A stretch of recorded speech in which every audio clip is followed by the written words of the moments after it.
Le Parti de l'Ordre, responsable en très grande partie de la crise politique inédite que traverse la France. Pourtant farouche partisan d'une participation au gouvernement de François Bayrou puis de Sébastien Lecornu, Bruno Retailleau a fait exploser le socle commun et entraîné dans sa chute le Premier ministre lundi matin. Depuis, le locataire démissionnaire de la place Beauvau tente de se rattraper. Mais n'est-ce pas déjà trop tard? On ne serait bien passé de tout ça. C'est quelqu'un qui est très pondéré avec ses interlocuteurs, jamais un mot au-dessus de l'ordre. Je ne voyais pas du tout les choses se passer comme ça, soupire un sénateur LR dépité auprès de BFM TV. Moins de ministres que sous Bayrou.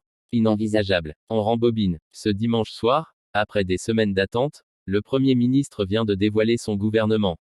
Mais pour le ministre de l'Intérieur, ça coince. En tout et pour tout, on ne compte que 4 membres de la droite dans le casting ministériel, lui-même donc, Rachida Dati à la culture, Annie Genevard à l'agriculture et Philippe Tabarot, ajouté à la demande expresse de Bruno Retailleau. Le compte n'y est pas pour un parti qui n'a eu de cesse ces derniers mois de lancer qu'il était, de retour. On ne pouvait pas être moins nombreux que sous François Bayrou. C'était inenvisageable, ça nous aurait totalement démonétisé et cassé tout notre discours sur notre côté pivot essentiel au gouvernement, décrypte un député LR. Et tant pis si Sébastien Lecornu a bien prévenu qu'il y aurait une seconde salve de ministres délégués et secrétariat d'État et donc autant d'opportunités pour faire rentrer des lieutenants de droite. L'équilibre ne convient donc et même les noms des ministres de droite ont un goût amer pour Bruno Retailleau.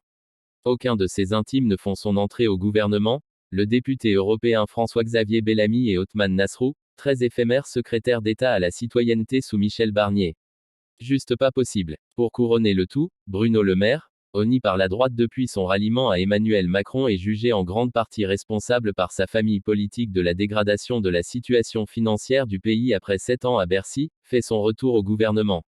Surprise du chef, l'ancien ministre de l'économie est nommé aux armées.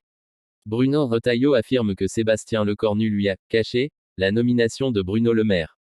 Sébastien Lecornu a parlé de rupture lors de la passation de pouvoir et on se retrouve avec ça à la défense. Ce n'était juste pas possible. On a cherché à nous faire passer pour des idiots, s'agace un ancien ministre de droite.